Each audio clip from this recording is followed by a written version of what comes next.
Hello students, once again you are most welcomed in my YouTube channel KK English Education.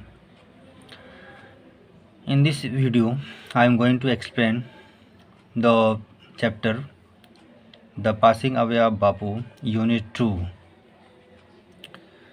So let's start. Gandhiji's funeral was to take place the day after his death. यहाँ पर कहा जा रहा है कि गांधी जी का अंतिम संस्कार उनकी मृत्यु के एक दिन बाद होना था। आवर्स इन एडवांस मतलब घंटों पहले। People lined the route the funeral procession was to follow. कह रहा है कि लोग अंतिम संस्कार के जुलूस मार्ग पर पंक्तिबद्ध हो गए थे, लाइन में खड़े हो गए थे, कतार में खड़े हो गए थे। पद्मासी मिसेज नायडूज डॉटर, पद्मासी जो कि मिसेज नायडू की बेटी हैं, spoke for us all when she said simply, उन्होंने हम सभी लोगों के लिए वो बोली, जब उन्होंने कहा, जब वो बोली कि वी विल वॉक, हम लोग चलेंगे। It is the last time we shall be walking with Bapu, यह आखिरी बार है, यह अंतिम बार है, यह आखिरी बार है कि हम सब लोग बापू के साथ चलेंगे। आगे देखते हैं। करें it was an agonising walk, it was an agonising walk, यह एक कष्टकारक सैर थी, यह एक कष्टकारक चाल थी या सैर थी। Thousands silently watched the procession, thousands silently watched the procession, हजारों लोगों ने चुपचाप जुलूस को देखा। Bapu lay on an open truck, Bapu एक खुले ट्रक में लेटे हुए थे, कवर्ड विथ फ्लावर्स, फूलों से ढके हुए होकर के।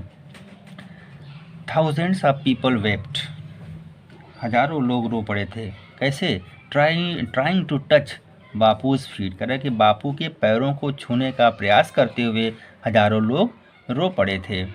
It was impossible to move in the thick crowd, कह रहे कि इस घनी भीड़ में चलना असंभव था या मुश्किल था।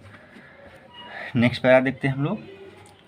कह रहे हैं कि as I moved forward slowly I understood I was not merely in the midst of grieving people, कह रहे हैं कि जैसा जैसे हम धीरे धीरे मैं आगे बढ़ी, as I moved slowly, moved forward slowly, जैसे जैसे मैं धीरे धीरे आगे बढ़ी, मैं समझ गई थी कि मैं केवल उन दुखी लोगों के बीच में नहीं थी, मैं केवल उन दुखी लोगों के बीच में नहीं थी। This was even more than the funeral procession of India's beloved leader, कह रहा है कि यह भारत के प्रिय नेता के अंतिम संस्कार जुलूस से भी अधिक था, है ना। This was even more than the funeral procession of India's beloved leader, यह भारत के प्रिय नेता के अंतिम संस्कार जुलूस से भी अधिक था।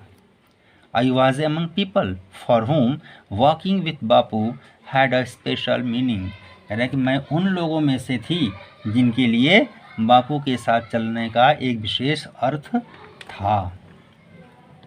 We had walked with Bapu over the rough and smooth of India's recent history, कह रहा मैं उन लोगों के कह रहा है कि आके हम लोग बापू के साथ भारत के हालिया इतिहास के मतलब कि जो रिसेंट हिस्ट्री मतलब हालिया इतिहास के कठिन और सरल रास्तों पर चले। We could not now accept the fact that the man who had led us over many difficult paths was never going to walk with us again, कह रहे हैं कि अब हम इस बात को स्वीकार नहीं कर सकते थे। We could not now accept the fact that, हम लोग अब इस बात को स्वीकार नहीं कर सकते थे कि वह व्यक्ति जो कई मुश्किल रास्तों पर हमारा नेतृत्व किया वो फिर कभी हमारे साथ नहीं चलने वाले थे। फिर कह रहे हैं Bapu's slight figure had walked staff in hand over a large part of India, कह रहे हैं कि भारत के बृहद हिस्से पर बापू की हल्की सी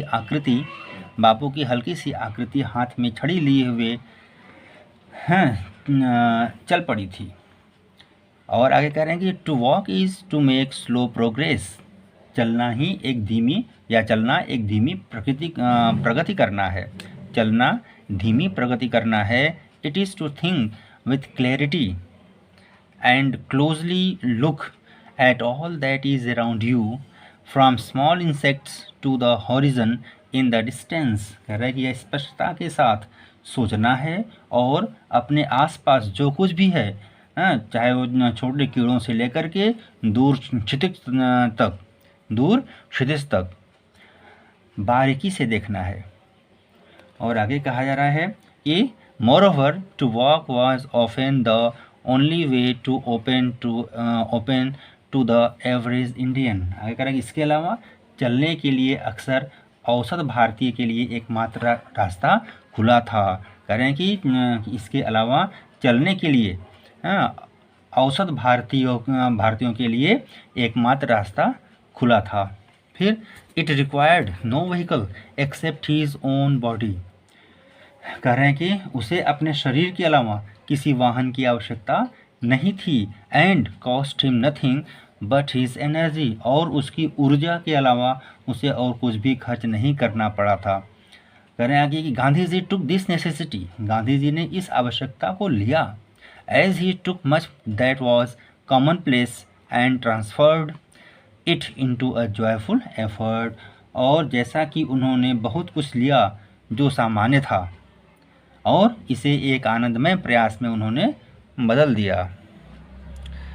ये आप लोगों का यूनिट 2 का एक्सप्लेनेशन हो गया। आशा करता हूँ कि आप लोगों को ये वीडियो समझ में आएगा, आप लोगों के लिए उपयोगी होगा। यदि मेरा ये वीडियो अच्छा लगे तो इसे लाइक कर दीजिएगा और सब्सक्राइब कीजिएगा। Thank you.